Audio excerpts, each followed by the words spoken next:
Hello friends, welcome to Learn Positive with Pradeep Kumar.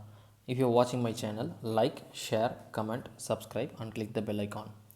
Today's subject is Automobile Chassis and Transmission, Unit 1, Rear Axle, Part 6. If you want to see the previous video of this subject, please click the I button on the top of the video. It will show the playlist of the same subject and other subject also in the languages, in two languages, Tamil and English.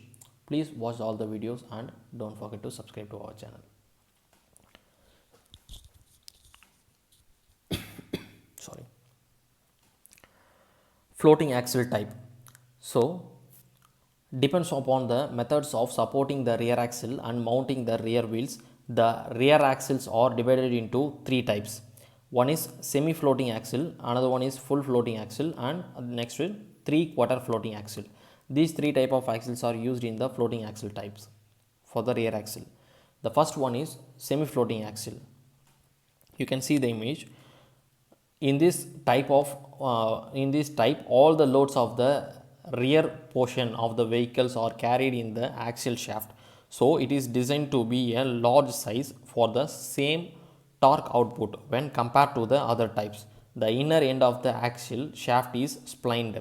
It is supported by the differential side gear, whereas the outer end is supported by the single bearing inside the axial casing.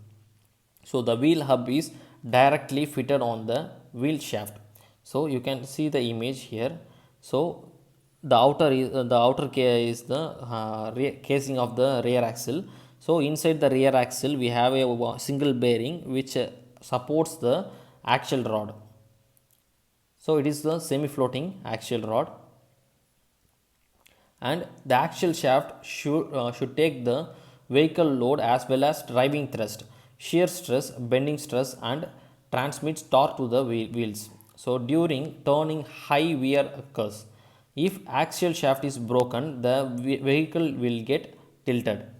Advantages of the semi floating axle is it is of small design and manufacturing cost is less, and it is simple and cheap. It is used in cars, jeeps like Fiat, standard 20 jeeps like that. And the next one is full floating axle.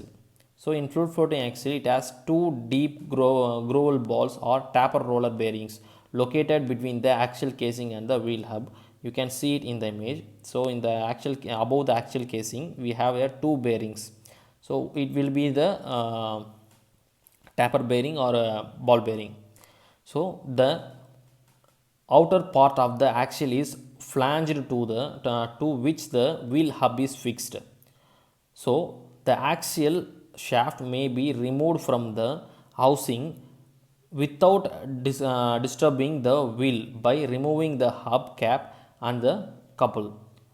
The axial casing and the wheel hub absorb the entire load and transmit the corner torque. So the axial shaft takes only the driving thrust. So it is called the full floating axle. The advantage of full floating axle is in this type very robust one and is used for heavy vehicles. So it is used for heavy vehicles like Tata, Ashok Leyland, Ford, Eicher, Mitsubishi and Shivraj Mazda. So like this type of vehicle we use this full floating axle. You can see the axle here. So the bearing is fixed on the outside of the casing, and it is directly fitted to the wheel hub.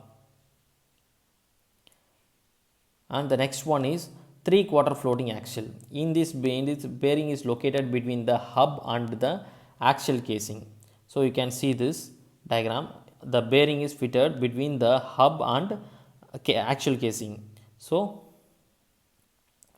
due to this, the weight of the vehicle is transferred by the axial casing. The side thrust and driving torques are taken by the axle. So the construction at the inner end of the axle is same as semi-floating axles. It is quite similar to that, but the extension of the hub is connected with the bearing. Although the 3/4 floating axle is more reliable, it is not simple as the semi-floating axle, as the axial shaft as carries only the driving torque. The removal does not affect the wheels. Thus, the axial shaft can be replaced without jacking up the vehicles.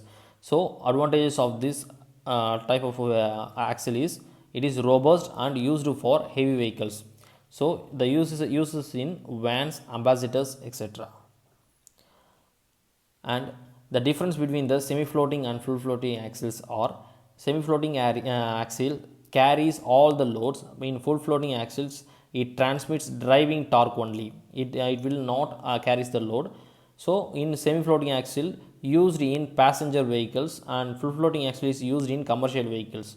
So semi-floating axle is a simple design and it is a heavier design, so it is cheaper and it is the costlier one. And the troubleshooting of the rear axle. So that we will see about the causes and remedies of causes and remedies.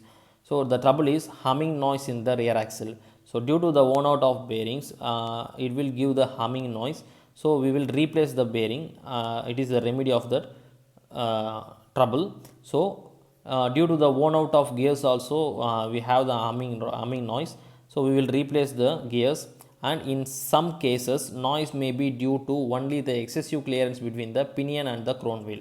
So the backlash and use shim method of adjusting the backlash to adjust the clearance.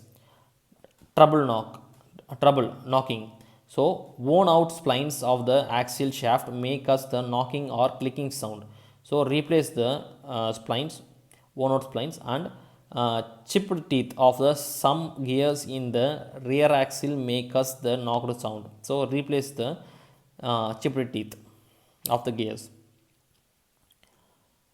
Drive may not be transmitted, that is, out of two off shaft any one may be broken. So we have to replace the off shaft, and there may be stripped splines on the axial shaft. Replace that splines, and the teeth of the some gears in the rear axle drives may be stripped.